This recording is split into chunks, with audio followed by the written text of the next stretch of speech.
네, 반갑습니다. 네, 다시 또 뵙게 됐는데 오늘 이렇게 따로 말씀이 없는데 제가 한 구절 좀 같이 말씀 읽어드리고 좀 오늘 주제에 관련해서 살펴봤으면 좋겠습니다. 창세기 1장 28절인데요. 제가 읽어드리겠습니다. 하나님이 그들에게 복을 주시며 하나님이 그들에게 이르시되 생육하고 번성하여 땅에 충만하라 땅을 정복하라 바다의 물고기와 하늘의 새와 땅에 움직이는 모든 생물을 다스리라 하시니라. 아멘. 네.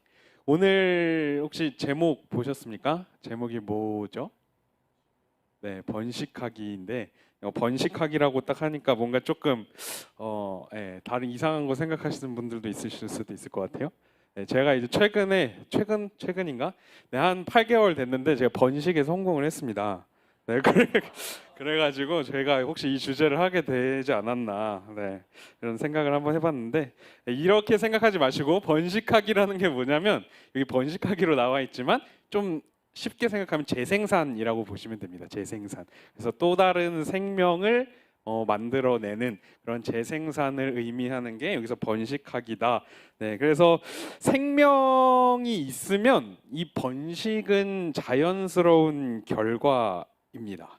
그래서 생명이 있는 증거로 나타나는 현상이 이 재생산이라고 이야기를 할 수가 있을 것 같아요. 그래서 사과나무에 생명이 있으면 그 나무가 이제 열매를 맺게 되는데 그 열매를 맺는 것에서 그치는 것이 아니라 그 열매가 또 땅에 떨어져서 심겨지고 또 다른 나무를 맺게 되는 거, 이게 이제 재생산이고 번식이라고 할 수가 있는 거죠. 그래서 그냥 열매 자체가 진짜 열매가 아니라 그 열매를 통해서 또 다른 생명을 만들어내는 그러한 것을 이제 번식이라고 이야기를 할 수가 있습니다. 그래서 이 그리스도인에게 번식, 재생산은 굉장히 자연스럽고 당연한 결과다라고 할 수가 있죠. 예수님이 성경에 보면 예수님을 생명이시라고 이야기하고 있습니다. 그래서 이 예수님을 품은 사람, 생명을 가지고 있는 사람은 자연스럽게 그 생명이 열매 맺는 모습들로 나타나게 되는데, 내가 예수님을 믿었는데 그 예수님을 나만 알고 싶다. 혹시 이런 마음 가지신 분 계십니까? 너 너무 좋아가지고 나만 알고 있는 그 비밀로 간직하고 싶어. 이러면 사실 예수님을 정말 내가 제대로 믿었는지 한 번 더 점검해 봐야 될 거예요. 우리가 예수님을 정말 믿었다면 그 예수님이 주시는 생명을 내가 정말 얻고 누려봤다면 그 생명을 전하고 싶고 또 다른 누군가도 그 생명을 누렸으면 하는 마음을 품는 것이 자연스러운 결과라고 할 수가 있는 거죠. 그래서 예수님의 그 생명을 받은 사람은 자연스럽게 그 생명을 흘려보내고 또 다른 사람들도 예수님을 믿고 그들이 또 다른 사람들을 세울 수 있는 거기까지 나아가는 것이 그리스도인의 열매라고 이야기를 할 수가 있습니다. 자, 그렇다면 이 번식이라는 게 쉬울까요? 쉽지가 않습니다. 혹시 사마귀 번식 과정을 본 적이 있으세요? 네, 사마귀 번식할 때 어떻게 하냐면 암컷과 수컷이 짝짓기를 하고 그다음에 암컷이 바로 하자마자 수컷의 머리부터 시작해서 수컷을 잡아 먹습니다. 그러면서 이제 자기 그 알 새끼의 양분으로 삼으면서 그 수컷이 죽어야 사마귀가 그 새끼를 낳을 수가 있게 되는 거죠. 그래서 사람이 번식하는 거 쉬울까요? 네, 쉽지가 않아요. 요즘에 그 임신이 잘 안 돼서 난임 병원 같은 데 가면 사람이 얼마나 많은지 모릅니다. 너무 많은 사람들이 거기서 이제 생명을 기다리고 여러 가지 시도들을 하고 있는 것을 보게 됩니다. 그러니까 새로운 생명을 태어나게 하는 일은 굉장히 힘들고 고통스러운 일이에요. 특별히 그 생명을 또 다른 생명을 낳을 수 있는 존재로 키우고 자라게 하는 것은 훨씬 더 어렵다. 그래서 제가 지금 육아 시작한 지가 8개월이 됐거든요. 8개월이 됐는데 지금까지 이제 인생을 살면서 가장 힘든 일이 뭐냐라고 하면 단연코 독보적으로 육아라고 대답을 할 수가 있을 것 같아요. 너무 힘듭니다. 방금 전에 기사 한 가지를 보고 왔는데 20대 부부가 이제 부부 싸움하고 엄마가 그 6개월 된 아기를 15층에서 던져가지고 죽였대요. 화가 나가지고. 근데 이해가 안 되면서도 이해가 돼요. 무슨 마음으로 그렇게 했을지 이해가 되면서도 그렇게 하면 안 된다는 그 이해할 수 없음이 같이 있습니다. 그만큼 이 생명을 키워내는 일이 힘들고 고통스럽다는 거죠. 그러니까 이 번식이라는 거는 사실 누군가의 일방적인 희생이 있어야 가능한 것이 번식이다라고 할 수가 있죠. 우리가 구원을 얻고 영원한 생명을 얻을 수 있었던 것은 하나님의 무한한 희생이 있었기 때문에, 그 아들을 보내시고 십자가에 죽기까지 우리를 사랑하셨기 때문에 그 무한한 희생으로 인해서 우리가 구원과 영원한 생명을 얻을 수 있게 된 것처럼, 우리가 정말 예수님을 믿는 사람이고 내가 정말 예수님을 따르는 사람이라고 한다면 번식은 자연스러운 결과이고 그리스도인의 삶의 열매라고 할 수 있습니다. 내 생명을 흘려보내는 일이자 예수님이 나를 위해 죽으신 것처럼 내가 또 다른 누군가를 위해서 죽는 과정, 이 번식 속에 포함이 되어 있다라고 생각을 할 수가 있는 거죠. 그래서 1번 보시면 번식은 하나님의 원리이다. 그래서 제가 창세기 1장 28절 읽어드렸는데, 하나님께서 이 세상과 또 사람을 창조하시고 주신 명령, 축복이 뭐냐면 이 땅에 생육하고 번성해서 땅에 충만해라, 이 명령을 하나님께서 주시고 복을 주셨습니다. 그런데 창세기 11장을 보면 11장에 이제 바벨탑 사건이 등장을 합니다. 사람들이 바벨탑을 쌓는 사건이 창세기 11장에 기록이 되어 있는데, 사람들이 이렇게 외쳐요. 거기 11장에서 성읍과 탑을 건설하여 우리의 이름을 내고 온 지면에 흩어짐을 면하자, 이렇게 사람들이 외칩니다. 하나님께서 뭐라고 인간을 창조하시면서 얘기하냐면 이 땅에 생육하고 번성해서 땅에 충만하게 퍼져나가라 라고 1장에서 얘기하셨는데, 11장에서 사람들은 우리가 흩어짐을 면하자, 퍼져가지 말자, 충만해지지 말자, 이런 거거든요. 그러니까 하나님의 창조 명령이랑 완전히 반대되는 일을 인간이 저지르고 있는 것을 볼 수가 있습니다. 이게 죄의 결과인 거죠. 요즘 시대 자체가 굉장히 개인을 중요시 여기는 그런 시대를 우리가 살고 있습니다. 그래서 청년들이나 젊은 이제 신혼부부들을 보면 각자 결혼을 했지만 각자의 삶을 즐기려고 하는 경향이 엄청나게 큽니다. 그래서 딩크족 들어보셨나요? 딩크족이 뭐죠? 결혼을 해도 의도적으로 아이를 안 갖는 거예요. 왜냐하면 본인들의 삶을 즐기기 위해서, 누리기 위해서. 물론 가정마다 특별한 상황들이 있을 수는 있겠지만 나 자신이 인생의 가장 중요한 부분이고 가장 중요한 가치를 가지고 있기 때문에, 그러한 이유 때문에 내가 아기 낳으면 피곤해지고 내가 희생해야 되고 그 아이를 위해서 내가 누리던 것들을 포기해야 되는 그런 것들이 싫다는 이유 때문에 아이를 낳지 않는다는 것은 분명히 죄의 결과라고 할 수가 있습니다. 왜냐하면 하나님의 명령은 생육하고 번성하는 것이기 때문에. 바벨탑과 똑같은 그런 사건이 사실 오늘날 이 시대 속에서도 너무나 이제 비일비재하게 일어나고 있는 것을 우리가 쉽게 볼 수가 있는 거죠. 그리고 사도행전을 보면 사도행전에서도 예수님께서 이제 부활하시고 승천하시면서 제자들에게 이런 명령을 주세요. 땅 끝까지 이르러 내 증인이 되라, 이렇게 명령하시거든요. 번식하라는 명령이에요. 번식하라는 명령. 근데 제자들은 예루살렘이라는 곳에 계속 모여서 흩어지지 않고 계속 기도만 하고 있어요. 그러니까 하나님께서는 그 제자들을 박해하는 사람들을 통해서, 이 사도행전을 보면 그 박해를 통해서 사람들이 흩어져서 예수님에 대해, 복음에 대해서 증거하기 시작하는 그런 장면들이 기록이 돼 있습니다. 이렇게 하나님께서는 번식하지 않으면, 하나님의 그 명령을 거부하고 의도적으로 불순종할 때 때로는 특별한 방법을 통해서 번식하게 하시기도 하신다는 거죠. 그래서 이번 보면 끊임없이 성장하는 생명체는 없다라고 이야기하고 있는데, 이 암세포가 어떻게 암이 되냐면 세포가 죽지 않고 계속해서 성장하고 쌓이면 그게 암세포가 됩니다. 그러니까 원래 세포가 생겨났다가 죽어야지 이게 정상적인 세포로 작용을 하는데 안 죽는 거예요. 계속 성장하고 계속 쌓이기만 하면 그게 이제 어느 순간 암세포로 몸에 안 좋은 영향을 미치기 시작합니다. 그러니까 계속해서 성장만 하면 문제가 생긴다는 거예요. 우리가 셀 양육 하고 있잖아요. 셀이라는 게 이제 세포라는 뜻인데 이 셀이 성장해야 되지만 성장만 계속하는 게 아니라 어느 정도 성장한 이후에는 분열하고 번식하는 과정이 필요하다라는 거죠.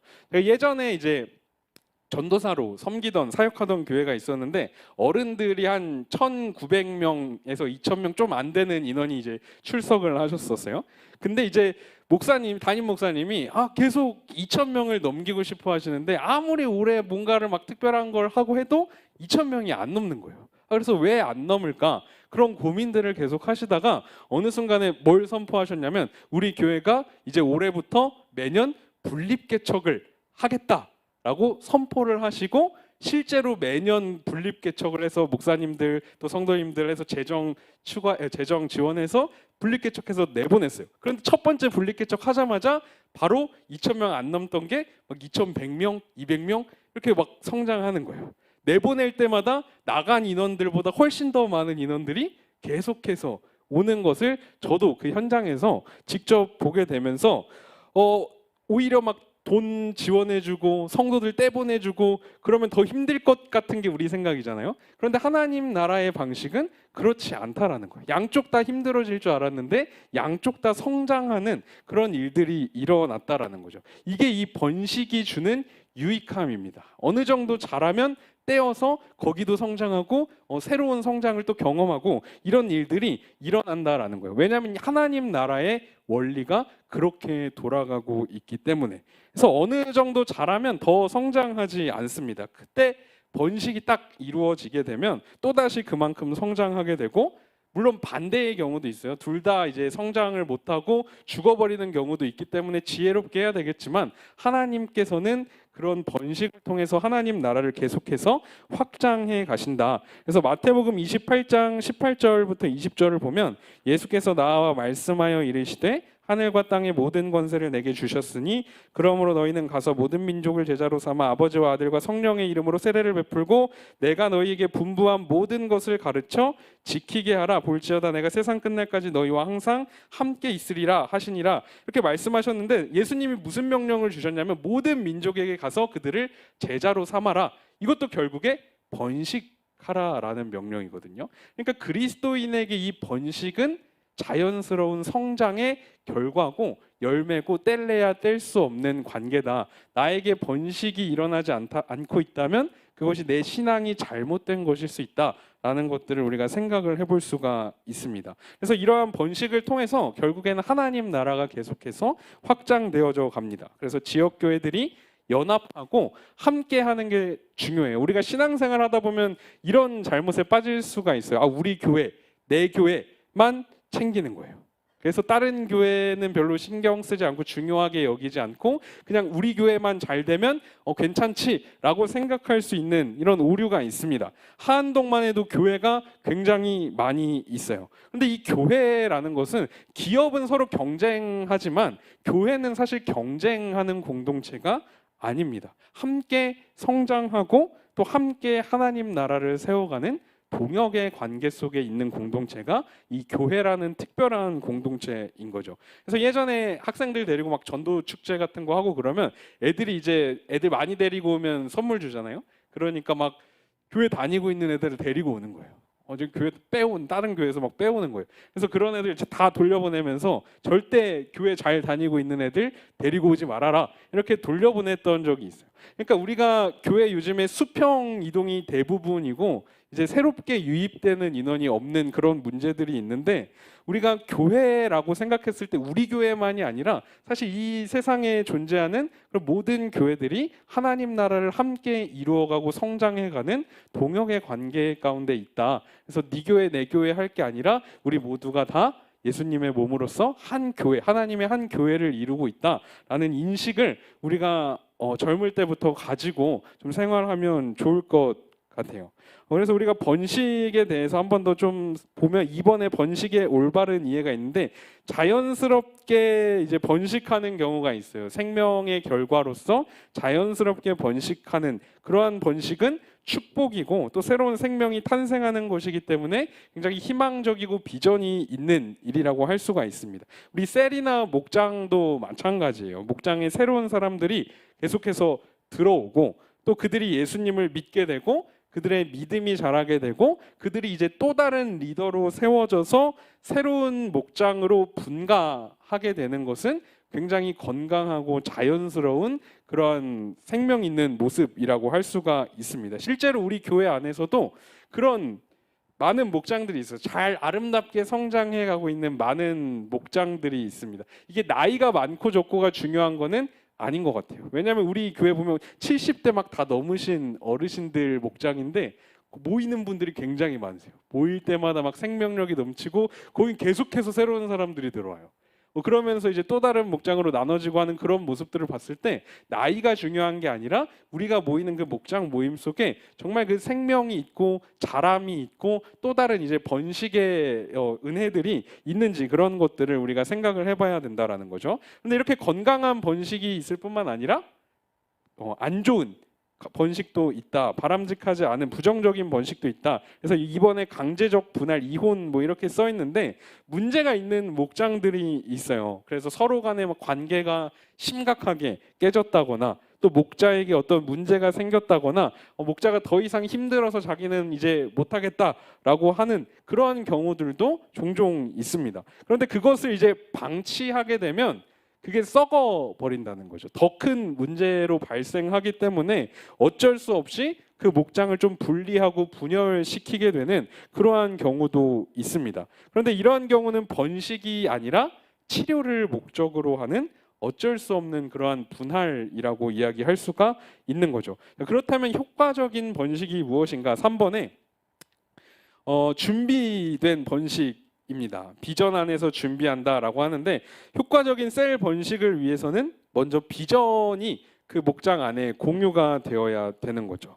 교회 내에서 고질적인 문제가 있습니다. 제가 사역지를 계속해서 옮겨 다니면서 그 교회마다 항상 공통적으로 가지고 있었던 문제가 뭐냐면 학생 때는 교회에 굉장히 출석을 잘해요. 예배도 막 열심히 드리는 것 같고 봉사도 열심히 하는 것 같고 그러다가 청년이 되고 또 청년보다 이제 좀 더 개인에게 자유가 조금 더 주어지게 되면 교회를 떠나는 일들이 굉장히 많이 일어나는 것을 보게 됩니다. 특별히 어렸을 때부터 한 교회에 쭉 다니다가 크게 되면 교회를 떠나는 사람들도 굉장히 많이 있어요. 여러 가지 이유가 있겠지만 왜 이런 일들이 일어날까 하는 전문가들이 분석한 이유 중에 하나는 뭐냐면 비전 공유가 학생들에게 또 청년들에게 잘 안 됐기 때문에 그들이 교회를 떠난다 이런 연구 결과가 있습니다. 그러니까 사실 한국 교회의 그 생태계 현실상 주일학교 부서는 보통 전도사님들이나 다른 사역자들이 담당을 해서 설교하고 또 양육하고 그렇게 합니다. 그러다가 이제 청년이 되고 또는 이제 결혼해서 장년이 되게 되면 담임 목사님 설교를 이제 듣잖아요. 이제 그동안 자신이 배웠던 그 교역자가 아니라 담임 목사님으로부터 설교를 듣는단 말이에요. 그러니까 이 부교역자들과 물론 담임 목사님의 그런 비전들을 부교역자들이 알고 그것을 돕기 위해서 존재하지만 그럼에도 불구하고 담임 목사님의 비전과 부교역자들의 비전은 다를 수밖에 없거든요. 그러니까 그동안 내가 십몇 년을 그 부교역자들 밑에서 그 비전을 내가 주입받다가 갑자기 생뚱맞게 담임 목사님 설교를 듣고 담임 목사님의 비전을 들었을 때 이 교회가 내 교회가 아닌가벼 하면서 교회를 떠나는 일들이 일어난다라는 거죠. 그런 연구 결과를 보면서 이 담임 목사님이 한 번씩 이렇게 청년도 들어오고 주일학교에도 들어와서 그런 비전들을 계속 공유해 주시는 게 굉장히 중요하고 필요하겠다라는 생각들을 좀 하게 됩니다. 그러니까 이런 비전 공유가 먼저 그 번식하려는 셀 안에 있어야 한다라는 거죠. 그럼 비전이 무엇일까요? 비전, 이 목표, 가치관, 방향성 이게 비전입니다. 방향성. 그렇다면 우리 목장, 우리 교회의 그 셀, 목장의 방향성이 무엇이 돼야 될까? 우리 교회와 동일한 방향을 보고 가야 된다라는 거죠. 우리 교회의 비전이 혹시 뭔지 아십니까? 세 가지가 있는데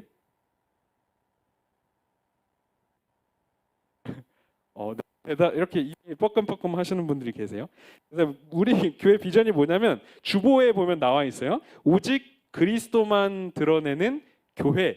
이걸 이제 예배라고 이제 포커스를 잡고 또 서로 사랑하며 세우는 교회. 이걸 우리가 교제로 포커스를 잡습니다. 그리고 아버지의 마음으로 축복하는 교회. 해서 이걸 사명이라는 단어로 이제 포커스를 잡아놨어요. 그러니까 예배하고 교제하고 사명을 감당하는 교회로 나아가고자 하는 그 목표를 가지고 있는 교회가 우리 신광교회라는 거죠. 그러니까 교회 안에 있는 다양한 부서들이나 기관들이 이 교회 전체의 비전을 같이 공유하면서 나아가야 되는 거예요. 예배하기 위해서 우리가 모이고 또 교제하기 위해서 모이고 또 우리가 사명을 감당하기 위해서 모이는 이 같은 방향성을 가지고 나아가는 게 필요하다라는 거죠. 근데 우리가 이런 비전만 가지고 우리 이번에 겨울에 이런 주제로 수련회 하니까 우리 수련회 잘 해보자 하고 그냥 딱 수련회 가면 수련회가 그냥 진행이 됩니까? 안 되죠. 그런 어떤 주제나 방향을 딱 잡았으면 그 주제를 좀 더 잘 기억하고 새기기 위해서 어떤 것들을 좀 구체적으로 준비할 수 있을까? 이런 것들을 잘 준비하고 실천할 수 있는 것들을 고민해 나가야 한다라는 거죠. 그래서 누구나 이 번식의 과정 속에 참여할 수가 있는데 왜냐하면 하나님께서 목사님들이나 리더들에게만 주신 명령이 아니라 모든 그리스도인들에게 주신 명령이 번성하라는 거예요. 번식하라는 거예요. 재생산하라는 거죠. 모든 사람에게 주신 그 명령이기 때문에 하나님께서 내 옆에 있는 이 사람을 부르시는 것이 아니라 나를 부르시고 계시다라는 것을 우리가 기억했으면 좋겠어요. 저도 이제 사역하다 보니까 연말에 사람들을 세워야 되는 중요한 사역이 있습니다. 그래서 목자들도 세워야 되고 어떤 기관의 부장들이나 그 사역을 맡아서 해줄 수 있는 사람들을 세우고 그렇게 부탁하는 과정들을 하는데 그렇게 전화해가지고 권사님, 장로님, 집사님 부탁하면 대부분 해주실까 안 해주실까요? 네, 한 7, 80%는 거절하세요. 여러 가지 이유들 대면서 그러면 이제 어떻게 요즘에 하는 사람들이 너무 많은 사역들을 하잖아요. 보통 교회가 1인 1사역 하자 하는데 보통 교회에서 봉사하시는 분들 보면 1인 5사역, 1인 10사역 이렇게 하시는 분들도 굉장히 많이 있는 걸 좀 보게 됩니다. 그러니까 하나님께서 내 옆에 있는 사람을 부르시는 게 아니라 나를 부르신다라는 거. 그래서 우리 청년부 안에서도 이제 내년을 아마 준비하면서 또 새로운 일꾼들도 뽑힌 걸로 알고 있고 또 새로운 리더들도 세워지게 될 텐데 그런 부르심, 그런 요청 앞에서 거절하기보다는 하나님께서 나를 통해서 또 다른 생명을 낳기를 원하시는구나. 좀 이 마음을 가지고 함께 동참해 주시고 또 하나님 나라를 확정시켜가는 그 귀한 일들을 함께 감당할 수 있었으면 좋겠습니다. 그래서 이 셀 양육이나 제자 훈련이나 청년부 내에서 진행되는 여러 가지 양육 프로그램들을 통해서 우리가 배울 수가 있을 거예요. 그런데 그보다 더 실제적으로 어떻게 우리가 이 셀을 이끌어가고 리더로 세워질 것인가, 이걸 우리가 조금 더 실제적으로 배우는 곳이 어디냐면 바로 우리가 속해 있는 그 목장의 리더들, 목자들을 통해서 그것을 배우게 됩니다. 제가 아이를 키우기 시작한 지 얼마 안 됐는데 아기 낳기 전에 나름 공부를 했어요. 준비도 열심히 하고 아이를 잘 키울 수 있을 것인가, 이 정도 시기에는 내가 아빠로서 어떤 역할을 좀 감당해 줘야 될 것인가, 열심히 이론적인 거 유튜브 같은 것도 보면서 열심히 공부했거든요. 그런데 실제로 내가 어떤 부모가 되어야 할 것인지를 경험하고 배우는 것은 이런 책이나 영상이나 이런 이론보다 그보다 앞서서 저의 부모님을 통해서 이미 배웠다라는 거죠. 그러니까 부모님의 모습을 보면서 내가 이런 부모가 돼야겠구나, 내가 부모님의 이런 모습은 조금 닮지 말아야겠구나 하는 것들을 실제적으로 좀 배우게 됐어요. 요즘에 이제 저희 어머니가 이제 할머니가 됐잖아요. 근데 할머니가 됐는데 잔소리가 엄청나게 많아졌어요. 갑자기 되게 세상 쿨하게 그냥 1년에 한두 번만 오면 되지 이렇게 하고 결혼했거든요. 결혼했는데 아기 나니까 뭐 매주 오고 싶으셔가지고 매주 뭐 보시고 막 옷을 얇게 입히면 얇게 입혔다고 막 뭐라 그러시고 두껍게 입히면 두껍게 입혔다고 뭐라 그러시고 그러면서 아 내가 나중에 할아버지가 되면 저러지 말아야겠다 이런 생각들을 좀 하게 되거든요. 그러니까 우리가 이론적인 거 여러 가지 통해서 배울 수 있지만 그보다 먼저 배우게 되는 것은 우리와 지금 관계 맺고 있는 부모, 또 우리의 리더, 우리의 선생님들 이런 분들을 통해서 우리가 실제로 어떤 리더가 되어야 할 것인지를 배우게 된다라는 거죠. 그래서 이 자리에도 목자로 또 리더로 섬기고 계신 분들이 많이 있으신데 사람들이 우리 청년들이 나를 보고 지금 배우고 있구나 하는 인식을 가지고 좀 더 책임감을 느끼면서 우리가 건강한 좀 좋은 목자의 상을 보여줄 수 있었으면 좋겠습니다. 목장 안에서 이렇게 목자를 통한 배움이 일어나기 때문에 제가 얼마 전에 이제 목회 데이터 연구소라는 곳에서 사역지를 선택할 때 사역자들이 가장 중요하게 보는 요소가 무엇인가 이런 질문에 대한 통계 조사한 거를 봤어요. 뭘 것 같으세요? 네. 말은 안 하지만 마음속으로 생각은 하고 있을 것 같긴 한데 막 보통 이렇게 이거 생각하잖아요. 네, 근데 그렇지 않다. 통계적으로 뭐냐면 담임 목사님하고 담임 목사님으로부터 내가 목회를 배울 수 있을 것인가. 이게 이제 사역지를 선택할 때 제일 중요한 영향을 미친다라고 대답한 분들이 73% 정도가 그것을 이제 가장 중요한 요소로 꼽았다. 그러니까 그만큼 리더가 중요하다라는 거예요. 그러면 우리 이렇게 생각하는 분들 있을 수도 있을 것 같아요. 우리 목자는 맨날 막 예배도 늦게 오고 연락도 한 번도 안 하고 별로 안 좋은 목자인 것 같은 그런 생각을 하는 분이 있을 수도 있습니다. 하지만 우리의 궁극적인 목자는 우리의 인간 목자가 아니라 예수님이라는 사실을 좀 기억하는 게 도움이 될 것 같아요. 제가 이제 예전에 같이 사역하던 목사님이 사역하던 교회가 굉장히 이제 담임 목사님이 비인격적인 목사님이 담임하시던 교회에 사역하셨던 분이랑 이렇게 얘기를 하다가 그분 이제 막 사례비도 막 줄 때 바닥에 이제 성도님들 보시는데 바닥에 막 던져주면서 이거 주워가라고 이렇게 주시고 막 조인트 까고 그렇게 막 공개적인 자리에서 모욕하고 막 그런 교회에서 이제 사역을 하시던 분이랑 이렇게 얘기를 했는데 왜 그런 상황에서 막 참고 그렇게 목회하셨냐, 왜 사역하셨냐 이런 거 물어봤어요.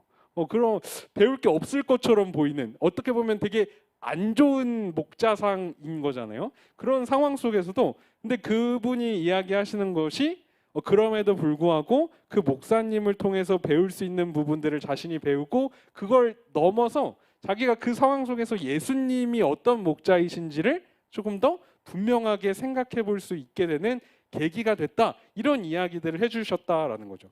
그러니까 우리가 사실 우리에게 있는 목자들이 좋은 목자일 수도 있지만 별로 안 좋은 그렇게 본이 되지 않는 것 같은 그런 목자가 우리의 목장의 목자일 수도 있습니다. 하지만 그럼에도 불구하고 하나님께서 우리에게 허락해 주신 상황 속에서 그러한 목자들을 통해서도 우리에게 분명히 배울 것이 있기 때문에 허락해 주셨다는 것을 기억하고 무엇보다 우리의 진정한 목자이신 예수님에 대해서 더 생각하고 고민하고 예수님을 바라볼 수 있는 그런 기회로 삼으면 우리가 그런 상황 속에서도 충분히 유익을 누릴 수 있다라는 거죠.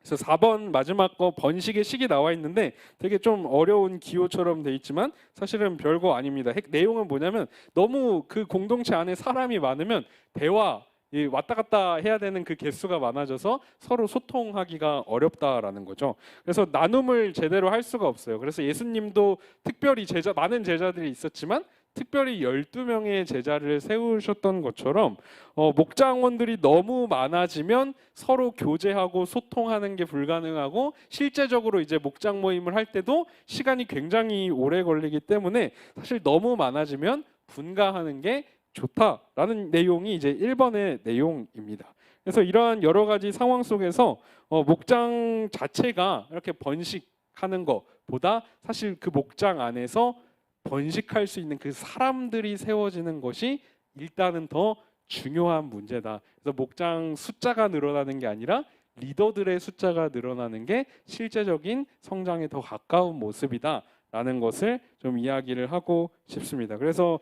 우리 청년들 또 여러 가지 어려운 상황 속에서 또 목자로서 귀한 일들 감당하는 청년들도 있고 또 귀한 사역들 감당하고 있는데 우리에게 정말 예수님이 있다면 예수님의 생명이 정말 우리 안에 있다면 우리가 번식하는 것이 자연스러운 결과다라는 것을 좀 기억하시고 날마다 번식하고 예수님의 생명을 흘려보낼 수 있는 우리 모든 청년들이 되기를 소망합니다.